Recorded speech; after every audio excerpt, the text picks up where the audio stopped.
तो आज हम लोग इसमें जो इन्वेंट्री कंट्रोल का जो मैंने कल बताया था आपको, उसकी नेक्स्ट जो कुछ प्रॉब्लम्स को करेंगे, सिंपल प्रॉब्लम्स को, तो इनको कैसे कर सकते हैं अपन, तो इसके लिए अपन देखें। तो सबसे पहले जो हमारे पास ये प्रॉब्लम है ये ABC एनालिसिस पे, ठीक है ना।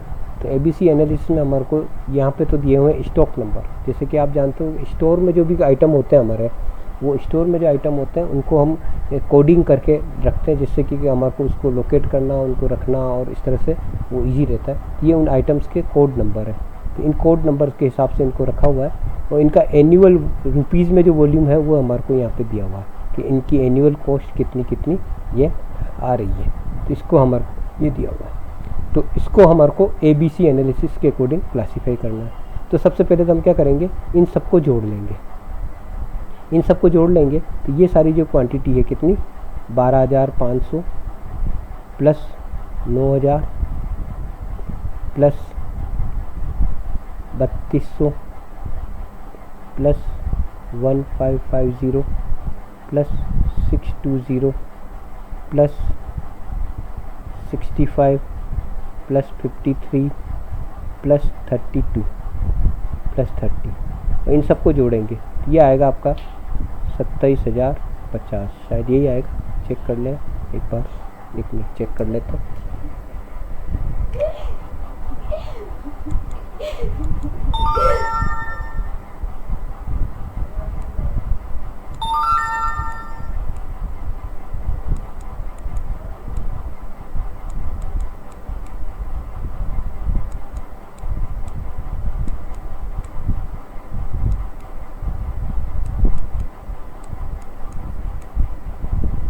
ये आ रहा है 27,050। अब हमारे को हर आइटम का परसेंटेज इस तरह से निकाल लेते हैं। तो जैसे इस आइटम का निकालें, इसकी क्वांटिटी है कितनी, 12,500 डिवाइडेड बाई 27,050 मल्टीप्लाइड बाई 100, ये आ रहेगा हमारा 46.2। तो ये हमने यहाँ पे 46.2 लिख दिया। इसी तरह से इसका लिख दिया, हर आइटम का हमने इस तरह से ये लिख दिया। अब हम जानते हैं कि इनको हमारे को क्लासीफाई करना ABC कैटेगरी में। तो A कैटेगरी में कौन से होते हैं, जिनकी कॉस्ट जो होती है वो लगभग 80% के लगभग होती है और क्वांटिटी जो होती है वो लगभग 10% के लगभग होती है।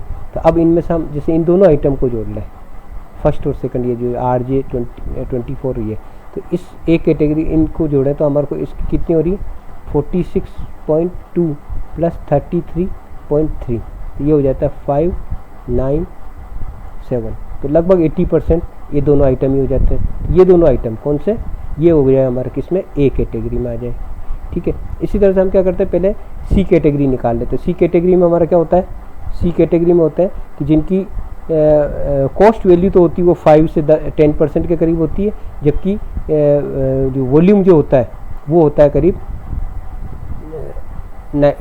80% के करीब, है ना। तो इस तरह से हमारे देखें तो नीचे 5% तक कितना हो रहा है, अगर हम यहाँ तक जोड़ लें इन सब आइटम को, यहाँ से यहाँ तक को तो जोड़ें तो कितना आ रहा है हमारा 2.3, 2.5, 2.5 और 4, 2.9। तो यहाँ तक के कितने हो रहे हैं, 2.9। तो ये हमारा जो ये आइटम है P33 से लेके ये वाले, ये आइटम हमारे C कैटेगरी में आ जाएंगे। और ये जो दो आइटम है ये इनके बीच के जो हो गए, ये हमारे किस में आ जाएंगे, B कैटेगरी में आ जाएंगे। तो इस तरह से हमने B, C और कैटेगरी में हम इनको बांट लेंगे। तो इस तरह से बिल्कुल सिंपल सी प्रॉब्लम है, ठीक है। तो अब नेक्स्ट प्रॉब्लम करते हैं। तो ये हमारी जो प्रॉब्लम है पहली, बहुत सिंपल सी प्रॉब्लम है। इसमें हमारे को क्या है कि ये जो आइटम की दिया हुआ है, A आइटम को 1000 आइटम है हमारे पास A कैटेगरी के, और हर 5 दिन में उनको चेक करना है ना। तो सॉरी, हर 5 दिन में, क्योंकि एक वीक में 5 दिन है ना, तो हर 5 दिन में हमारे को चेक करना है। तो पर डे हम करेंगे इनको 200 आइटम चेक करेंगे A कैटेगरी के, ठीक है। B कैटेगरी के 4000 आइटम है जिनको हर 40 दिन में चेक करना होता है, तो पर डे हमारे को चेक करना है 100। C कैटेगरी के 8000 है और उनको हर 100 दिन में चेक करते हैं, तो एक दिन में कितना हो गया 80। तो टोटल आइटम कितना हो गया हमारे को, पर डे कितने चेक करने को पड़ा है, 200 प्लस 100 प्लस 80, कितना हो गया 380। तो पर डे हमारे को 380 आइटम चेक करने पड़ेंगे ताकि हमारी इन्वेंट्री जो है प्रॉपर मेंटेन रहे। स्टोर में जो भी व्यक्ति होगा उसकी ये ड्यूटी होगी कि हर वीक हर डे चेक करे 380 आइटम, जिसमें ए कैटेगरी के चेक करे 200 आइटम, बी के करे 100 आइटम और सी के करे 80 आइटम, और इस तरह से उसको ये चेक करना पड़ेगा। ठीक है, तो ये इस तरह से हमारे पास एक सिंपल सी प्रॉब्लम है, इसको हम इस तरह से कर सकते हैं। अब आता है हम ये नेक्स्ट प्रॉब्लम पे जो ईओक्यू की प्रॉब्लम है। ठीक है, ईओक्यू की प्रॉब्लम जिसका कि आपको मैंने नाम बताया, ईओक्यू होता है, क्या होता है ईओक्यू? Economic order quantity. ठीक है ना, इकोनॉमिक ऑर्डर क्वांटिटी इसको ये बोलते हैं। तो इसमें हमारे को एक दिया हुआ है कि डिमांड जो है किसी भी एक फर्म की, उसमें 360 पर मतलब साल की डिमांड है। ठीक है, उसमें से होल्डिंग कॉस्ट जो है वो लिखी हुई है, वो है एक, अब यहाँ पर डॉलर लिखा हुआ है क्योंकि मैंने वो दूसरी बुक से लिया है, आप इसको रुपए में मान लो कि या डॉलर की जगह एक पर कॉस्ट उसकी एक यूनिट है, 1 रुपए है। ठीक है, उस यूनिट की कॉस्ट। ठीक है, और ऑर्डर कॉस्ट जो है वो है 100 रुपए पर ऑर्डर। ठीक है, ये होगी 100 रुपए पर ऑर्डर, ये होगी 1 रुपया पर यूनिट, तो हमारे को ईओक्यू निकालना है। तो इस तरीका तो ये सीधा सा एक आपको फॉर्मूला पता है, फॉर्मूला बताया हुआ है ना, क्या है फॉर्मूला? फॉर्मूला यही है ना, EOQ is equal to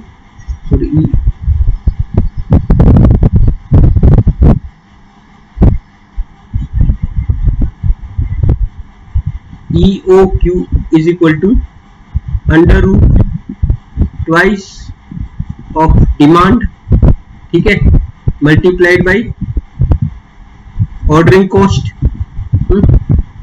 ordering cost divided by holding cost. ठीक है, यही था ना फॉर्मूला। तो इस फॉर्मूले में आप रख देंगे तो डिमांड तो हमारी दी हुई कितनी, 360, ऑर्डरिंग कॉस्ट कितनी दी हुई है, 100। ठीक है, और ये हमारे को होल्डिंग कॉस्ट दी हुई है कितनी, 1 रुपया। इन सबको मल्टीप्लाई करेंगे कितना आएगा, अंडर रूट 72,000, और इसका स्क्वायर रूट क्या आएगा, 268। ठीक है ना, तो इसका 268 इस तरह से आएगा, 268 पॉइंट समथिंग आएगा, लेकिन क्योंकि कोई आइटम पॉइंट्स में तो होता नहीं है तो हम उसको राउंड फिगर में 268 उसके नियरेस्ट जो होता है उस तरह से ले लेते हैं। तो 268 आइटम का ऑर्डर हम करें तो हमारा जो ऑर्डरिंग जो ईओक्यू है वो मिनिमम होगा। ये तो हमने सीधे फॉर्मूले से कर लिया, और ये हम उसमें भी कर सकते हैं डायरेक्ट, हमारा बेसिक जो फंडा है उसमें क्या करते हैं, हम टोटल कॉस्ट निकालते हैं। टोटल कॉस्ट क्या होगी, टोटल कॉस्ट होगी टोटल ऑर्डर कितने हुए, टोटल ऑर्डर मान लो डी है और हमने पर ऑर्डर में क्यू क्वांटिटी कर रहे हैं, तो टोटल नंबर ऑफ ऑर्डर क्या हो गए, डी बाई क्यू। ठीक है, और एक ऑर्डर की कॉस्ट है वो है सीओ। ठीक है, इसी तरह से होल्डिंग कॉस्ट कितनी हो जाएगी, होल्डिंग कॉस्ट आपकी टोटल क्वांटिटी क्यू है तो एवरेज इन्वेंट्री कितनी हो गई, क्यू बाई 2 मल्टीप्लाइड बाई इसकी इन्वेंट्री कॉस्ट, तो ये होल्डिंग कॉस्ट लिख देता हूं। ठीक है ना, और इसको हमारे को क्या करना है, मैक्सिमाइज करना है ना। तो मैक्सिमाइज के लिए आपको मैथ्स में आपने पढ़ा होगा शायद कि जैसे डी, सॉरी गलत लिख दिया मैंने, इसको डिफरेंशिएट करें, इस फॉर्मूले को Q के रेस्पेक्ट में डिफरेंशिएट करें तो क्या आएगा, DTC अपॉन DQ, ये आपने डिफरेंशिएशन में पढ़ा होगा। तो इसका अगर करें तो ये क्या आ रहा है, ये दोनों तो कांस्टेंट है D और C0, तो इनको तो अपन ऐसे कैसे लिख देते हैं। ठीक है, और इसका क्या आएगा, -1/2 1/Q²। ठीक है, प्लस इसका क्या आएगा, ये दोनों कांस्टेंट है तो CH अपॉन 2 तो कांस्टेंट है, और ये आएगा आपका क्या आएगा 1, Q का डिफरेंशिएशन Q के रेस्पेक्ट में 1 होता है, और ये इसको बराबर हमारे को करना है किसके, 0 के। इस तरह से जब इसको 0 के बराबर कर देंगे तो अब हमारे को इससे जो फॉर्मूला आएगा, या ये कह सकते हो यहाँ पे D की वैल्यू रख देते हैं सीधी, D की वैल्यू है अपनी कितनी 360, C की वैल्यू है 100। ठीक है, डिवाइडेड बाई Q, इसको कर दे और इस तरफ अपन इसको इस तरफ ले जाए तो ये दोनों क्या बराबर हो जाएंगे, ये हो जाएगा CH/2, और अब हम इसको हम यहाँ पे Q² आएगा। सो ठीक है। तो अब Q square is equal to क्या आ जाएगा, मैं यहाँ लिख दूं, Q square is equal to ये आएगा हमारा मतलब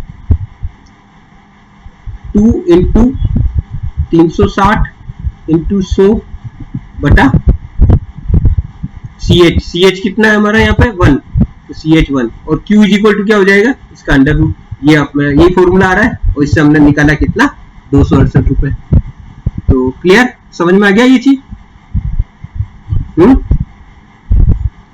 अरे जवाब दो, कोई आवाज आई? आ रही समझ में? तो बिल्कुल सिंपल सी प्रॉब्लम आती इसमें। अब अपन एक प्रॉब्लम और करते हैं थोड़ी सी इसमें थोड़ा सा चेंज करके, ठीक है। ये हमारा कौन सा चल रहा था, ठीक है। अब जैसे इसी प्रॉब्लम में आप देखोगे, इसी प्रॉब्लम में कुछ वेरिएशन इन्होंने कर दिया कि जैसे given the data of the problem 3, data वही है प्रॉब्लम 3 के, assuming 300 per day, 300 days per year, एक साल में 300 दिन काम होता है फॉर एग्जांपल, ठीक है। तो how many order should be processed per year and what is the expected time between. तो अगर हमारे को मतलब 300 दिन मिले तो अब हमारे को साल में कितने ऑर्डर करने पड़ेंगे, तो हमारे पास कितनी टोटल डिमांड कितनी है, साल की कितनी डिमांड है 360, और हमने जो क्वांटिटी निकाली ईओक्यू वो कितनी निकाली 268, है ना। तो साल के कितने ऑर्डर हो गए, number of orders per year कितने हो गए 360 बटा 268, ठीक है। और ये कितना आएगा 1.343। तो पर ईयर हमारे को ऑर्डर करने कितने 1.343, ठीक है ना। हाँ वो कोई दिक्कत नहीं है, 360 तो हमारी डिमांड है, हमने ये नहीं है, एक साल में चाहे 300 ही हो तब भी हमारे को साल में तो इतने ऑर्डर करने ही पड़ेंगे ना, है ना। तो अब इसका मतलब ये हुआ कि हमारे को हर ऑर्डर कितने दिन में करना चाहिए, हमारे पास 300 दिन का वर्किंग डे कितना है 300 दिन, है ना। और इन 300 दिन में हमारे को ऑर्डर कितने करने 1.34, तो हमारे को हर कितने दिन में ऑर्डर करना पड़ेगा, निकालो देखें हर ऑर्डर कितने दिन में आएगा, इस तरह से निकाल लेंगे, निकालो देखें 300 बटा 1.34 कितना आता है, कितना 3.88, तो अपन राउंड फिगर में कर देते 24, ठीक है 224। तो हर 224 दिन में हमारे को ऑर्डर करना है, ठीक है ना। तो ये थोड़ा सा उसी प्रॉब्लम को इस तरह से भी ले लिया, तो इस तरह से हम निकाल सकते हैं कि सिंपल कॉमन सेंस की बात है, कहीं फॉर्मूला कहीं कोई डेरिवेशन नहीं है, सिंपल हमारा कॉमन सेंस से हमने अपनी मतलब 10th 11th में जो मैथ्स पढ़ी है उस मैथ्स के बेस पे इसको आराम से हम इजीली कर सकते हैं, ठीक है ना। तो क्लियर, समझ में आ गया। अब हमारे को इसी में ये दिया है कि what is the total cost of, ये नेक्स्ट प्रॉब्लम है 5वीं नंबर प्रॉब्लम, ठीक है। इसमें है कि what is the total cost of the inventory policy used in the problem. तो टोटल कॉस्ट निकालनी, तो टोटल कॉस्ट का हमारा फॉर्मूला मैंने पहले ही बताया, टोटल कॉस्ट क्या हो जाएगी, नंबर ऑफ ऑर्डर कितना हो गया, नंबर ऑफ ऑर्डर कितना हो गया D by Q into ordering cost plus inventory cost, inventory holding cost जो हो जाएगी ये, तो हमारे को यहाँ क्या आ जाएगा 360 बटा 268 इंटू ये हो जाएगी 100 प्लस 268 बटा 2 इंटू 1, ये कितना आ जाएगा, ये आपकी टोटल कॉस्ट आ जाएगी, ठीक है। हाँ इसमें अपन ने उस आइटम की कॉस्ट नहीं रखी क्योंकि वो तो हमारे दी हुई नहीं है इसलिए, वरना वो चीज और आ जाती कि यहाँ पे आइटम की कॉस्ट और आ जाती कि माना कि उसकी प्राइस है, सेलिंग प्राइस या परचेज प्राइस है वो माना की है सी, तो total demand into C U है और उसमें और जुड़ जाती है, लेकिन हम इस प्रॉब्लम में हमारे को दिया हुआ नहीं है इसलिए हमने उसको कंसिडर नहीं किया है, ठीक है ना। तो इस तरह से ये हो जाएगी, ये प्लस है यहाँ हो, ठीक है ये, हाँ ठीक है प्लस है,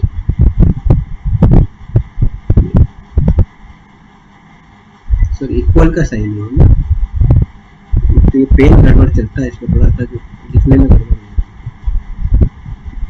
ये, तो इस तरह से हम इसको कर सकते हैं। तो सिंपल प्रॉब्लम है, निकाल लो टोटल कॉस्ट कितनी आई है,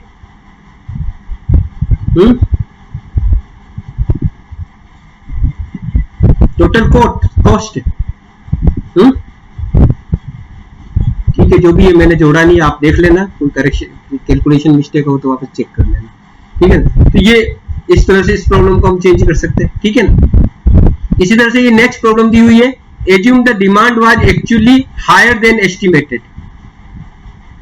ठीक है, जैसे कि ये मान लो कि 500 यूनिट है, 360 की बजाय हमारी डिमांड जो है वो 500 यूनिट है, तो what will be the actual total cost, ये कर सकते हैं हम।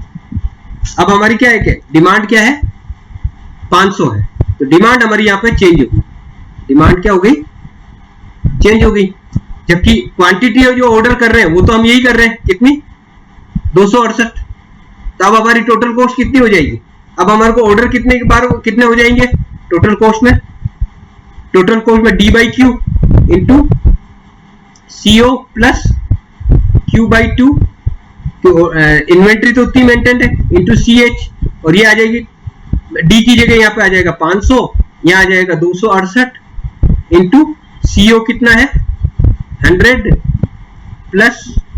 प्लस Q जो है वो 268 अपॉन 2 इंटू 8। तो ये अगर हमारा डिमांड, जैसे अब ये डिमांड हमने एस्टिमेट कर रखी 360, लेकिन चेंज भी तो हो सकती, तो अगर डिमांड बढ़ गई है तो कॉस्ट जो है कुछ बढ़ जाएगी, लेकिन कितनी बढ़ जाएगी वो हम इस तरह से निकाल सकते हैं। तो कितनी आई ये निकालो, देखें तो 320.5। तो अगर ये है कि जैसे हमारी डिमांड अगर बढ़ जाती है तो उस केस में ये इतनी हमारी कॉस्ट बढ़ जाएगी, इसका डिफरेंस आप निकाल सकते हो। ठीक है ना, तो इस तरह से हम इसकी वैल्यू निकाल सकते हैं। और कोई प्रॉब्लम हो तो इसी से रिलेटेड तो मैं देखता हूँ सिंपल सी, ये तो कर लिया। हाँ, तब ये है कि इसी तरह से if demand of an item is 3 unit per day, अगर किसी आइटम की डिमांड जो है वो 3 unit per day and delivery lead time is 15 days, what will be the reorder point. ये उससे पिछली प्रॉब्लम से रिलेटेड नहीं है, ये नई प्रॉब्लम है पूरी। इसमें हमारे को बहुत सिंपल सा पूछा है कि किसी चीज की जो डिमांड है वो कितनी है, डिमांड है वो 3 पर डे। ठीक है, एक दिन में 3 ही चाहिए, और जो लीड टाइम है, लीड टाइम क्या होता है आप जानते हो ना, कि आपने ऑर्डर प्लेस किया और आपके पास सामान रिसीव होने के बीच का टाइम है ना, वो टाइम दिया हुआ हमारे को 15। तो इसका मतलब हमारे को रीऑर्डर मतलब कितना हमारे पास क्वांटिटी रहे और हमारे को ऑर्डर कर देना चाहिए। तो हमारे को इन 15 दिन में जितनी क्वांटिटी खर्च हो उससे पहले पहले हमारा सामान आ जाए, यही हम एक्सपेक्ट करेंगे। तो इसका मतलब हमारे पास जो रीऑर्डर पॉइंट क्या होगा,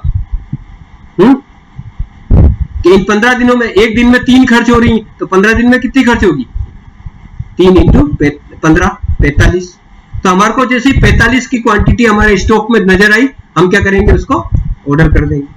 तो ठीक है ना, तो इस तरह से ये कुछ ये सिंपल सी प्रॉब्लम है।